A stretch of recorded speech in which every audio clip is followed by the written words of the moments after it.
Dear audience, ভালো quality আর finishing দেখে আপনারা বুঝতে পারছেন এটা একটা বার স্ট্যান্ড টেবিল প্লাস 3টা বার টুল। এটা একটা ক্লায়েন্ট আমাদের গুলশানের, তো সেক্ষেত্রে তার জন্য এটা মেক করা। তার রিকমেন্ডেশন এবং কাস্টমাইজ অনুযায়ী তার সাইজগুলো বলা ছিল, সেই সাইজ অনুযায়ী আমি মালটা রেডি করেছি। সাধারণত আপনারা আমার কাছ থেকে কোয়ালিটিটা পাবেন, এটা আমি ইনশিওর করে আপনাদেরকে দিতে পারি, বিকজ আমি কোয়ালিটির উপরে বিশ্বাসী। সাধারণত এই যে বক্সটা, এটা সবাই পাতলা ব্যবহার করে, যেটা আমি গ্যাসটা বললাম না ভিডিওর সাথে, অনেকের বিজনেসের টেম্পোরারি একটা ক্ষয়ক্ষতি হতে পারে। এক বক্স দিলে এনাফ ছিল, সেইখানে আমি আপনাদেরকে 1-1.5 বক্স দিয়ে নিচের কাজটা করে দিয়েছি। আর নর্মালি আমার কাজের কোয়ালিটির উপরে বিশ্বাসী আমি কখনো প্রফিটের চিন্তা করে বিজনেস করি না। আমি সার্ভিসের জন্য আসি, অবশ্যই আপনাদেরকে সার্ভিস দিই।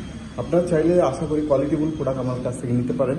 তার জন্য অবশ্যই আমার হোয়াটসঅ্যাপ নাম্বার আছে, তারপরে ভিডিওর সাথে আমি অ্যাড করে দেবো, যাতে করে আপনারা হোয়াটসঅ্যাপে নক দিতে পারেন। যে কোনো মালামাল কাস্টমাইজ আপনারা চেয়ার টেবিল রেস্টুরেন্টের সেট আপ যে কোনো কাজে এনেছে, ঠিক আছে। আমরা enamel, heat print, powder coat বলতে গেলে সব কাজ করি আমরা। জাস্ট আপনার রিকমেন্ডেশন, আপনার বাজেটের উপর ডিপেন্ড করে আমরা এই কাজগুলো করে থাকি।